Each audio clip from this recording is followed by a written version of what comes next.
Muy buenos días, amigo, ¿cómo estás? Muy buenos días. Todo bien, todo bien. Histórico del sector, muchísimas gracias por atendernos, Ignacio.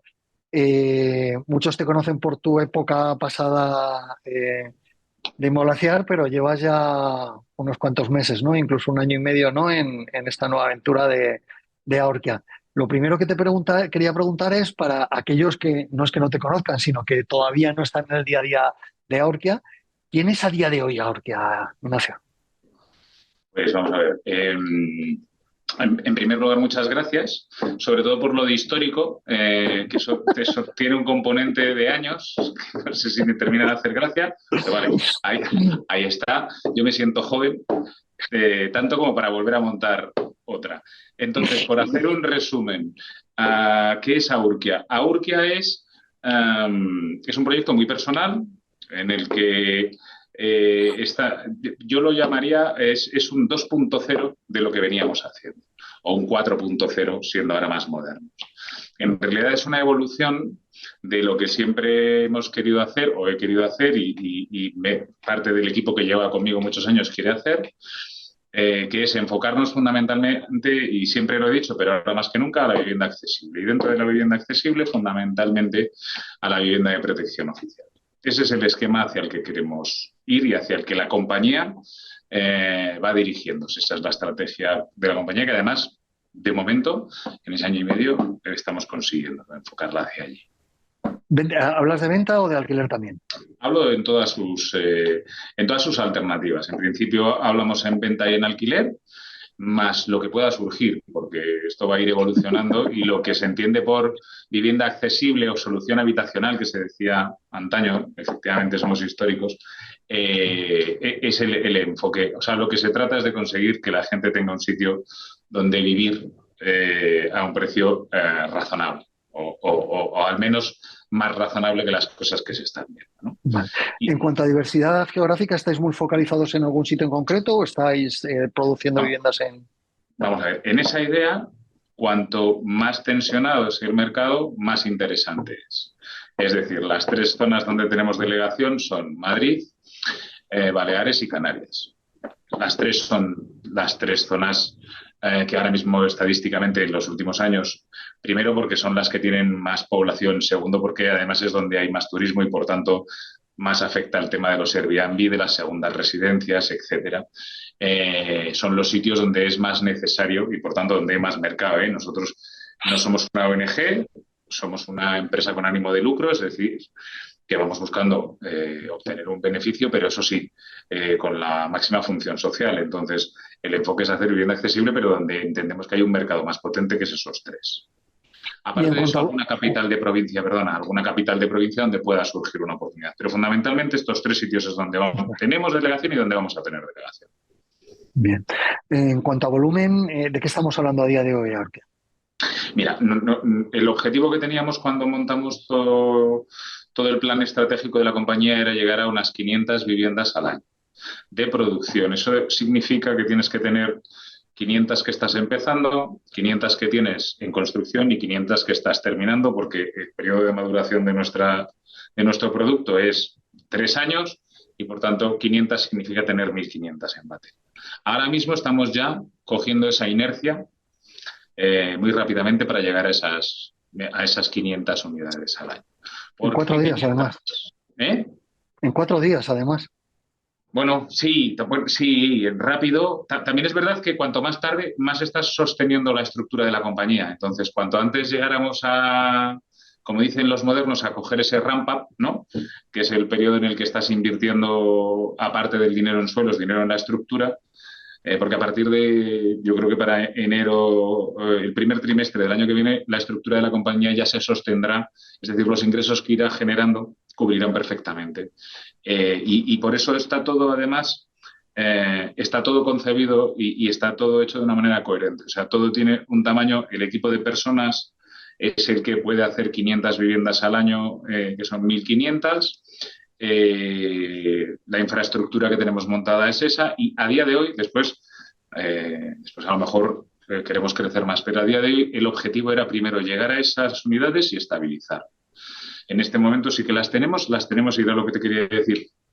en lanzamiento, en construcción y además tenemos en balance ya compradas, opcionadas, suelo o viviendas para poder cubrir ese plan de negocio de los 3 primeros años.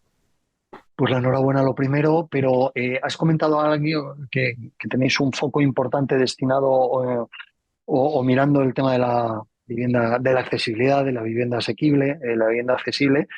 Hay quien dice que hoy en día los números no salen, que es muy difícil hacer una vivienda protegida o una vivienda accesible y que salgan los números, ¿no? Porque si los costes de construcción, porque si las dificultades, por si los costes de no sé qué, eh, ¿cuál es? Entiendo que nos vas a decir que de aquí sí te salen, ¿no?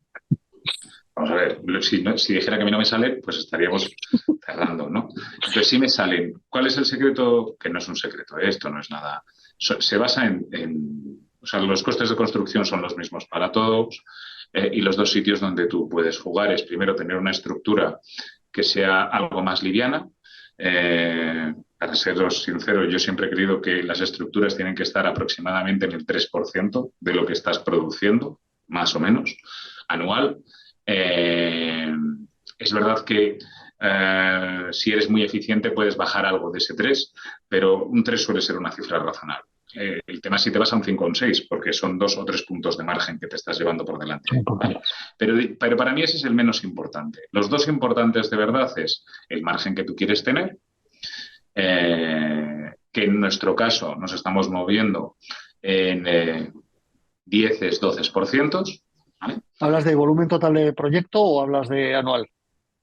Hablo de volumen total de proyecto. Hablo de volumen total de proyecto, porque no estoy hablando del margen bruto operativo de una operación. O sea, entre el precio de venta y el total all-in cost que tenemos en una promoción, ¿vale? Claro. Que en realidad es para gestionar muchas veces en cooperativa, porque estás en unos horarios cercanos a los de cooperativa. Y por otro lado, el gran secreto es el de siempre, es comprar el suelo a un precio que te permita vender a esos números, ¿no? Entonces ahí sí que en el tema de la vivienda de protección oficial hay un momento bueno para poder conseguir suelos a precios razonables. Yo no digo baratos porque milagros tampoco se pueden hacer, pero sí que hay un momento de cierta oportunidad para poder adquirir vivienda solo para vivienda protegida. Bueno, y como, aunque somos tremendamente jóvenes, como bien has dicho, hemos conocido otras rentabilidades en este sector, ¿vale? Uh-huh. Entonces es normal que el que esté acostumbrado a rentabilidades del 22, del 24, del 26 o del 18, me da exactamente igual, opine que los suelos están caros porque siempre va a haber alguien que con una rentabilidad menor, pues con un 10, un 11, lo que has dicho, un 12, se conforme y evidentemente el suelo no va a bajar, porque si hay alguien que lo compra con esa rentabilidad, ¿para qué voy a bajar el suelo para una rentabilidad mayor, ¿no?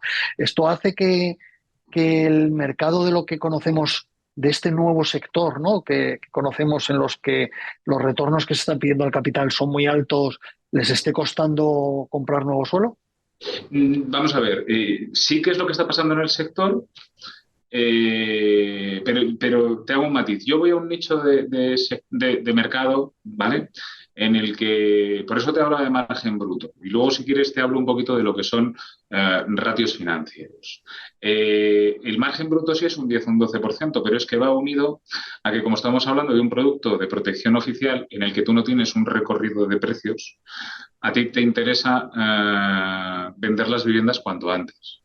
No es una promoción al uso con márgenes del 2022, que sigue habiéndolos, en el que tú lo que estás planteando es, mira, yo tengo que tener un 30% vendido antes de empezar la obra, subo precios porque ya tengo el proyecto en marcha y luego voy haciendo un pequeño escalado de precios durante esos 2 años, pequeño o grande, que me permite que la cola de las ventas me hagan subir esos márgenes, no sé si 10 puntos, que seguramente no, pero sí 5 o 6 puntitos, con lo cual a lo mejor inicio una promoción con un 15 y la termino con un 21 o 22. En este caso, el producto es distinto, el riesgo es diferente, porque el riesgo comercial es distinto y, por tanto, también el margen tiene que ser diferente o el riesgo, la rentabilidad que va unida al riesgo tiene que ser distinta. Nosotros solemos empezar nuestras obras con el 80-90% de la promoción ya comercializada. Eso tiene 2 ventajas. La primera es que, y vamos a ser sinceros, utilizamos cierto dinero de los clientes porque tenemos unas cantidades muy potentes, garantizadas por supuesto, pero claro, tú necesitas aportar menos equity o menos financiación porque tienes unas cantidades de clientes. Y en segundo lugar, en este rango de precios donde vamos, y era por eso te decía, los ratios financieros, a ver, el margen es menor, pero el escandallo de costes que nosotros tenemos nos permite que nuestro sur esté en un 15% aproximadamente, nunca más de un 20% del precio final. ¿Eso qué quiere decir? Que en realidad si tú estás teniendo un margen de un 10 o un 12%, estás con un múltiplo que está en el 1,4, 1,5, 1,6, que es más o menos el mismo que se tiene en las viviendas libres. Lo que pasa es que en las viviendas libres el peso del suelo es un 30, un 40, y por tanto, para llegar hay veces que incluso tienes un ratio peor, ¿no? Necesitas financiar una parte de eso. Entonces sí que les está costando, sí que es verdad que en el tema de la vivienda libre está muy tensionado porque hay poco, hay poco y sobre todo hay mucha gente comprando. Es decir, y por eso yo sí que te quería hacer hincapié en esto, porque luego hablaremos seguramente de ello. O sea, es un nicho que a nosotros nos gusta mucho, no hemos entrado porque creamos que es un momento de oportunidad en el mercado, llevamos mucho tiempo queriendo y haciéndolo ya. En el año 2017, la empresa con la que yo estaba fue la empresa que más vivienda de protección oficial estaba haciendo en Madrid y en España. Parque de Ingenieros, aquel claro, brutal, pero es ¿no? que El mil y pico viviendas. además de las 1.570 de Parque de Ingenieros, en ese momento teníamos 200 en Cañaveral, 200 en Barcelona y Badalona, 120 en Valdebebas, todas protección oficial.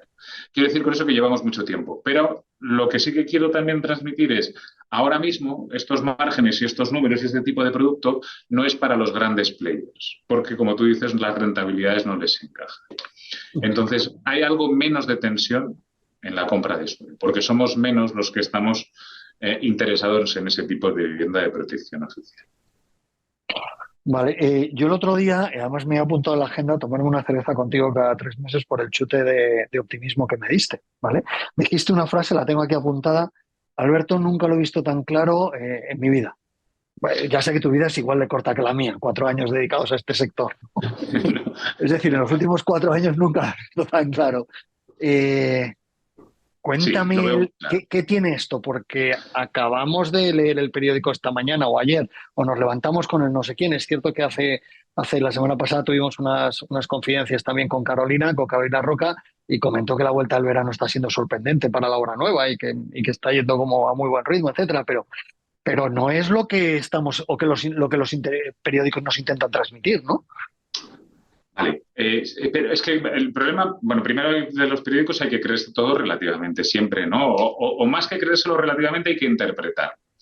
Eh, es verdad que el mercado inmobiliario es muy amplio cuando hablamos de mercado inmobiliario, ¿vale? Porque no es lo mismo obra nueva que segunda mano, no es lo mismo Madrid que la Costa del Sol o que Barcelona, no es lo mismo O BTR que protegida que... BTS, no es lo mismo, o sea, es que al final este mercado es muy de nicho, ¿vale? Es un mercado muy de nicho y puedes estar dándote una costalada en un producto y estar funcionando fenomenal. En vivienda de obra nueva, y sobre todo la vivienda accesible o vivienda protegida, para mí, y me lo creo a pies juntillas, estamos en un momento en el que, primero, hay pocos players porque los grandes jugadores no están mirando en este momento a este tipo de producto, ni sé si lo mirarán. Eso nos No hay permite... interés todavía. No estás viendo Yo creo que no interés lo en va a el... haber nunca. Yo creo que no es un producto para ellos. Yo, para serte sincero, creo que los fondos de inversión americanos, fundamentalmente, que son los que están metidos ahora mismo en las grandes empresas y los grandes inversores, la vivienda de protección oficial no tiene recorrido. Y todo lo que para ellos no tiene recorrido no es interesante.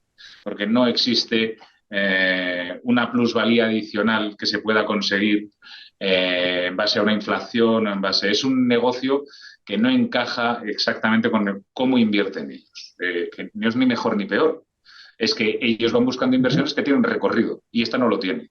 O sea, una vez tú has comprado un suelo de protección oficial, lo que te Ya interesa está es el negocio. construirlo lo más rápido posible porque no vas a ganar más dinero por tardar más. Al revés, cuanto más eficiente, mejor. Sin embargo, en otros productos en el que tienes un recorrido de inflación, recorrido de precio, consolidación del sector y de la zona o de la ciudad, cuanto el tiempo lo hace mejor, ¿no? Entonces, ese es el producto típico de ellos. ¿Eso qué quiere decir? Que tenemos más materia prima o menos competencia, ¿vale? Por un lado. Y luego, como es obra nueva, lo que nos sucede es que estamos en unos niveles de cobertura de ofertas respecto a la demanda Ínfimos. que son ridículos. Y además venimos arrastrando una situación de déficit de oferta frente a la demanda que hay desde el Unos año poquitos años. 2007. Es que llevamos 16 años. Entonces, ¿qué sucede? Pues te pongo un ejemplo muy concreto que a mí me gusta mucho porque además es el gran motor siempre inmobiliario, que es Madrid, ¿vale? Donde tenemos la delegación más potente y donde tenemos el 60 o 70% de nuestro negocio. En Madrid, si tú ves los datos estadísticos, hay 80.000 nuevos empadronados al año, neto, entre los que vienen y nacen y se mueren y se van, salen 80.000 más. 80.000 significa que necesitas a 2,5 viviendas, más o menos, entrando en un ratio nacional, que yo creo que en Madrid es un ratio inferior, porque hay mucha Es inferior, sí, mucho soltero, monoparental. mucho. Venga, pero me voy a tragar el 2,5 porque es media nacional, porque tampoco vamos a hacer números aquí. Bueno, pues necesitamos, ¿qué? 30.000 viviendas al año, 20 muchas mil, 30 y tantas. Vale, ¿cuántas estamos haciendo? Entre 15 y 18.000. Vale, pues es que nos faltan 10, 15.000, depende cómo hagas el número, cada año. Sí, pero es que llevamos Cada 16 año. años, claro, entonces es uno y otro y otro y otro y otro. Claro, es que así notas la tensión que hay de precios, porque es que hay mucho déficit. No hay stock. Tú miras, no hay stock, no hay una promoción de vivienda de obra nueva que cuando esté terminada le queden con algún primero, por decir que hay algo, pero no tiene colas, no tienes viviendas pendientes, no hay stock de vivienda. La morosidad del sector promotor viene siendo cero desde el año 2008-2009. No tienes ninguna incidencia. Entonces, por eso, para mí, a mi modo de ver, es un momento idílico porque tienes mucha más demanda de lo que puedes ofertar. El problema es conseguir oferta. Y ahí estoy de acuerdo con los periódicos en que hay que conseguir comprar el suelo, hay que conseguir producir, ya no a un precio, sino conseguir producir. Porque tenemos una capacidad de producción muy limitada en el sector. O sea, si ahora quisiéramos hacer en vez de 500.000 viviendas, pues nos va a Imposible. costar, pero si queremos hacer, efectivamente, ¿no? Entonces, ese es un poco como yo lo veo. ¿Y cómo crees, Ignacio, que puede afectar todo esto que estamos viviendo ahora de escalada de tipos de interés, inflaciones que parece que paran pero que siguen subiendo, problemáticas políticas?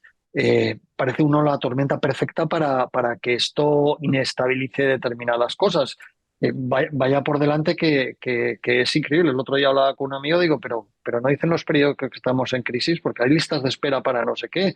Antes podías acceder a no sé qué y ahora está todo vendido y a precios de subasta mucho mayores. Y entonces yo al final no acabo de entender dónde está esa falta de dinero porque o nos hemos vuelto locos y nos hemos puesto a gastar lo que no tenemos o realmente todavía no está llegando a la economía. Pero ¿cómo crees tú que va a afectar en este nicho que tú estás comentando? Es decir, en la vivienda de obra nueva, no hablamos de la vivienda de segunda mano, dentro de la obra nueva en vivienda accesible, en zonas tensionadas.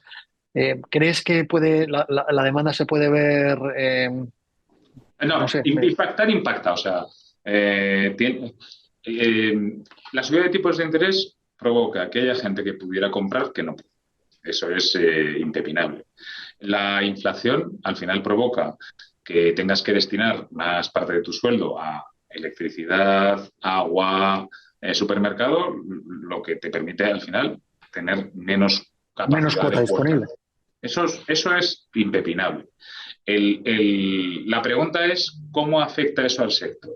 ¿Y cómo lo veo yo? Yo lo que veo es, pues nosotros estamos haciendo lo que hablábamos antes, ¿no? Pues 12.000 viviendas y tenemos que hacer 20.000. Vamos a perder, me invento, porque no tengo esa cifra ni la tendría jamás, un 20% de la demanda que teníamos, 4.000, si seguimos sin cubrir. Esa es la sensación que yo tengo. Eso no quiere decir que no haya un problema social, porque tenemos No hay, 4.000 no lo hay. personas, eso es otra cosa, ¿eh? Bueno, pero da igual porque nos han dicho el nuevo gobierno que se va a formar que van a hacer 2 millones de viviendas en 4 días, así que eso estará solucionado, ¿eh? Pues al ritmo que estamos construyendo, que estamos en 80.000 más o menos este año, pues son 20 y tantos años que van a hacer ellos todas, pues fantástico. O sea, yo No, estoy no, las van claro. a hacer en 4 años. Pero es que yo, en fin, sí que te quería comentar una cosa. Hay otro sitio donde también Sí, impacta mucho. ¿Vale? Toda la subida de tipos de interés, además, está impactando en las rentabilidades que te va a exigir un inversor o que se van a exigir al producto patrimonial. Entonces eso va a tener un impacto directo en todo el BTR.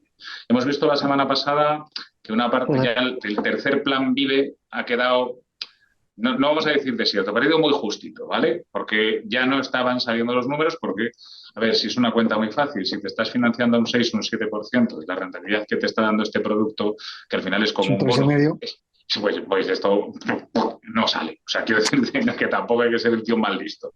Entonces, ahí sí que también va a impactar. Y mi impresión es que se va a producir menos vivienda para alquilar durante un tiempo. También te digo, está para valientes. O sea, el que se atreva a hacerlas ahora, a lo mejor coge la subida o la subida de yields cuando los tipos de interés bajen, que necesariamente es cíclico, bajará y estará mejor preparado y tendrá más producto que los demás, pero tiene que conseguir financiarlo, ¿eh? Sí, pero fíjate, ahora mismo hay un montón de BTR en inversión, ¿vale? Mucho BTR. Nos hemos puesto a invertir en residencial, efectivamente con otros números. Los números ya no son los que eran y con rentabilidades core de no más. El otro día hablaba con una mesa de inversores y todos en un 3,5 se encontraban más o menos en el día a día, ¿no? Entonces, con esos tipos de interés, es cierto que ellos van a una financiación menor, ¿no? Y ellos van mucho con capital, son con fondos, ¿no? Y se dedican a ello, a invertir capital de clientes, pero lo que estás diciendo es que si esto va a estar más difícil, esa vivienda que teóricamente el BTR, su finalidad es lo hago, lo alquilo y luego ese paquetito lo revendo a un tercero y un fondo de pensiones, etcétera, ese éxito va a ser complejo, por lo que estás comentando. Muy complejo, pero muy complejo, va a ser muy complejo. O sea, va a haber, depende de muchas cosas. Primero, depende de cómo lo tengas estructurado financieramente. No es lo mismo si has firmado a fijo que a variable, una cosa muy obvia, pero que es así. Después, no es lo mismo cuál es tu coste de capital, porque tu coste de capital en las nuevas operaciones será un nuevo coste de capital, pero el que ya tienes comprometido lo tienes comprometido a un coste. Entonces, lo único es que tendrás que haberlo estructurado, que lo suelen hacer, de una manera que, oye, pues el exit se va a retrasar 2 o 3 años. Y tenemos tranquilidad y tenemos que tener 2 o 3 años en los que, si está bien estructurado financieramente, se va a ir pagando y amortizando el préstamo y no va a haber. Si los números no están bien hechos, el problema es cuando los números no están bien hechos. Pero si los números están bien hechos, se va a cubrir el servicio de la deuda porque la tienes firmada de cuando empezaste la promoción, el coste de capital también lo tienes cerrado de cuando empezaste la promoción y encima a lo mejor hasta estás pudiendo cobrar un poquito más de alquileres. O sea, que aún puedes ir bien. Ahora, lo que no vas a tener es un exit fácil. Totalmente de acuerdo. Totalmente de acuerdo. Insisto, también, si tienes una visión largoplacista, ahora a lo mejor es un buen momento para entrar en el BTR. Lo que pasa es que los inversores que tenemos ahora mismo en el No sector son. no son, No es no son largoplacistas, no ¿vale? son core, no son core. Pero No a lo son core. mejor es el momento para entrar, ¿eh? O sea, quiero decirte, ahora entrar y conseguir cerrar operaciones con... Sí, lo que pasa es que un core, Ignacio, va más a edificio terminado y negocio hecho. Es decir, yo sé lo que compro, a qué yield lo compro, con una ocupación y con un edificio que no tiene que pasar una hipotética licencia y un hipotético retraso y un hipotético aumento de costes de construcción. El core, yo creo que habiendo BTR terminado, ¿para qué se va a meter en el...? Para eso está el anterior, ¿no? No Otro puedo tipo estar de... más de acuerdo contigo. Lo que pasa es que también se te puede producir una arritmia, o sea, que haya producto en el mercado, pero que no se casen las operaciones porque no se pueden cuadrar los precios. Bueno, eso está pasando ahora, quiero decir, hay BTR en el mercado que no cuadra. El famoso wait and see que llevamos medio año oyendo, ¿no? Y que ahora parece Pues, ser que es let's see, ¿no? Y hemos cambiado desde el último evento. Por último, Ignacio, aunque ya sé que nos hemos pasado del tiempo que normalmente dedicamos, pero como charlar contigo siempre es una maravilla, has hablado de quién sois, has hablado del tipo de negocio, de que lo veis más claro que nunca en los 4 años de experiencia que tienes en el sector por tu juventud. Pero como decía aquel, yo quiero hablar de mi libro también. ¿Cómo ves la tecnología como reto para el sector o cómo ves la tecnología en tu compañía como elemento para conseguir el objetivo que estás buscando? vamos a ver, y lo hemos comentado tú y yo alguna vez, varias veces. Para mí, el sector ha sufrido un cambio fundamental y se ha profesionalizado y profesionalizarse de verdad en todas sus áreas. Y entre ellas, principal y fundamentalmente está toda la parte que corresponde a la digitalización. Es verdad que lo mismo que nos pasa con la parte de construcción, siempre vamos arrastrando un poquito más los pies, ¿no? O sea, a mí me parece que todavía queda mucho trabajo por hacer. Mucho. Dicho esto, ya se están haciendo muchas cosas. Y en el caso vuestro, que hemos hablado de algunas de las aplicaciones, de las nuevas... hay muchos nichos, hay muchos sitios y hay mucho trabajo por hacer y que se tiene que hacer porque, vamos a ver, al final, aunque nosotros no somos intensivos en mano de obra y eso nos permite esta licencia con el tema de la... sí que somos muy intensivos en capital y el ser tan intensivo en capital nos exige dar un reporting y tener unos números excepcionalmente finos y excepcionalmente rápidos. Y para eso es fundamental cómo trabajamos la información y cómo la recibimos. Aparte de, y tú y yo estamos trabajando en ello, aparte que para mí también es fundamental la parte en cómo se comercializa, cómo se gestionan las bases de datos, porque creo que hay también un trabajo en el que muchas veces estamos matando moscas a cañonazos porque no tenemos información para ser mucho más detallistas en eso. Entonces, para mí es fundamental en esa parte, en la parte de construcción, el ser mucho más finos en ver cómo se está trabajando todo el escandallo de coste de construcción. O sea, yo sí que creo firmemente en que cuanto más nos profesionalizamos, sí. Y además, te digo una cosa. Es verdad que en esos 4 años que llevo he visto lo que nos gastábamos nosotros y lo que se gastaba el sector en esto. ¿Qué parte era del presupuesto de gastos generales y cuál es ahora? Sí, es brutal. El incremento es importante. Bueno, pues eso es, tú miras la tendencia y la tendencia debe de seguir en la misma línea, ¿no? Es decir, que yo en eso sí que creo firmemente. Pues a modo de resumen, y me corriges por favor, entiendo que en el tipo de producto de obra nueva, en zona tensionada, producto accesible, hay una sobredemanda brutal. No somos capaces de generar la oferta suficiente que la vivienda accesible necesita en este país. Los porcentajes o los ratios que se obtienen son ratios moderados, pero suficientes y desde el punto de vista financiero interesantes, y ser las locuras o los importes que anteriormente se daban y que muchas veces nos gustaría volver, que estamos nunca lo he visto tan claro como ahora, y que la tecnología es uno de los factores y que si bien nos vamos a ver afectados por toda esta vorágine de tipos de interés, inflaciones, políticas, etcétera, al final tenemos un nicho, ya se habla mucho de nicho, lo he repetido muchas veces, muy robusto. ¿Podría ser un poco el marco de cierre de la conversación? Por supuesto, estoy totalmente de acuerdo con cómo lo has condensado y resumido. O sea que yo sí que estoy totalmente de acuerdo. Pues interesante será la próxima charla que tengamos, que como siempre te volveré a pedir que nos veamos para ver si se han cumplido aquello de... A ver cuánto hemos acertado, Sí. He de decir que las últimas veces que hemos hablado, pues la cosa ha estado más o menos en su sitio, o sea, hemos acertado. Que muchísimas gracias. Tiene mérito con pandemia, con guerra, o sea, quiero decirte que vamos acertando a pesar de que nos lo están poniendo difícil para acertar. Sí. Yo creo que, fíjate, la vivienda, y esto es un orgullo que yo creo que para los que llevamos 4 días en este sector, ha cambiado, y en esto me lo reconocerás. Ya no somos los que hay que desechar, ya no somos los malos de la película. Venimos a solucionar un problema real. La gente necesita vivienda, la necesita a unos precios asequibles, necesita vivienda digna. No tiene nada que ver una vivienda de las que hacemos ahora con las que se hacían hace 25 años. Me lo han contado, yo no lo sé, pues llevo 4 años. Creo que ya nos están empezando a ver como parte de esa economía social que se llama ahora y como salvadores, y no como los que venimos aquí a pegar el pelotazo ni nada de eso. A ver si terminamos de convertirnos, porque ya lo somos, en un sector industrial que nos vean como tal, efectivamente. Sí, será maravilloso. Mil gracias, como siempre, por tu amabilidad, por tu tiempo, por tu transparencia, y nos vemos en la siguiente. Quedamos un fuerte abrazo. Un fuerte abrazo, Nacho. Hasta ahora.